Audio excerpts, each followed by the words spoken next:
आई, मला जगायचे गाई. मला हे सुंदर जग पाहायचे गाई. आई, मला मारू नको गाई, मला मारू नको. आई आई आई, अगं मी बोलतीये, तुझी परीस म्हणतेस ना तू मला. पण तुला आई तरी कसं संबोधू ग? अगं कोणी कोणाला उगाच भेटत नाही, तर ते जन्मोजन्मीचे ऋणानुबंध असतात. आपले से ऋणानुबंध आहेत का ग, की ज्याने आपण भेटलोही आणि दुरालोही? असं कालच बाबांचं तुझं बोलणं सोडून पोटातच ऐकलं ग.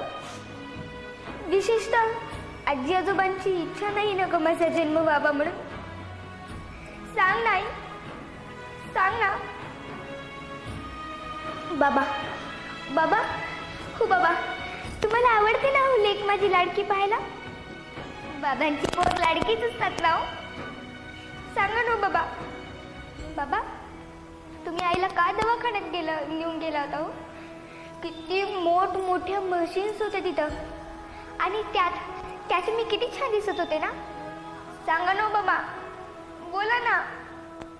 आजी आजी, तू का दिलंस का आईला ते औषध? किती कडू होतं का आजी ते?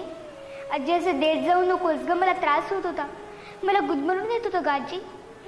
आजी, तू पण एक मुलगी म्हणूनच जन्माला आलीस ना ग, मग माझं स्वागत तू नाही करणार तर अजून कोण करणार? सांग ना आजी. आई आई, तू का घेतलंस ग ते औषध? किती कडू होतं गाई ते. आई, मला त्रास होत होता का, मला गुदमरून येत होतं खूप. आई, जन्माला घालून तर बघ ग एकदा, तुझे हे रूप तू पाहशील माझ्यात अनेकदा. मी मुलगी, बहीण, पत्नी तर कुणाची आई?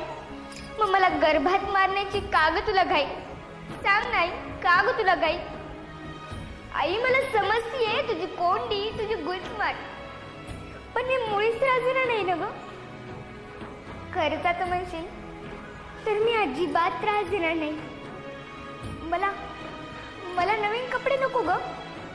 मी ताईचे जुने कपडे घालीन, शाळेत जाईन, ताईची जुनी दप्तरे वापरेन, ताईचे जुने खेळणे खेळेन. मी शिकून खूप मोठी होईल आणि माझ्या हुंड्याची तयारी करेन. बाबांना जरा सुद्धा त्रास होऊ देणार नाही गाई.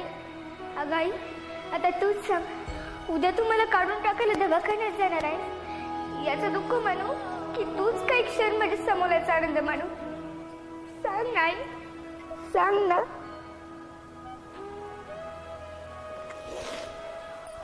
नुसतं स्त्रीगुणात थांबून काय होणार? मुलींच्या संरक्षणाची जबाबदारी घेणार तरी कोण? अशा वेळी मला गजर व्हावं वाटतं. या झोपलेल्या मनातला हा लढा माझ्या अस्तित्वाशी विचारायचा आहे.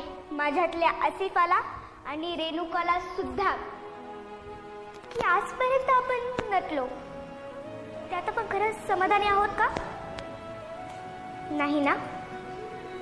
अगं, आपली आत्मशक्तीच हाच आपला अलंकार.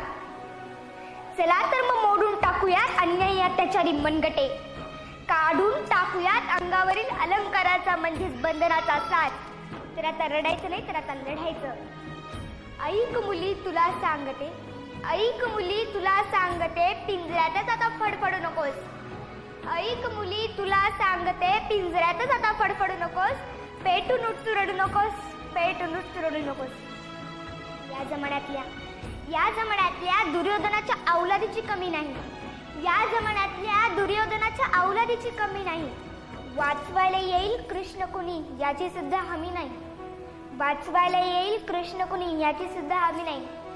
बांगड्या घातल्या माणुसकीने, अरे बांगड्या घातल्या माणुसकीने, मदतीसाठी तू ओरडू नकोस. ऐक मुली तुला सांगते, ऐक मुली तुला सांगते, पिंजऱ्यातच आता फडफडू नकोस.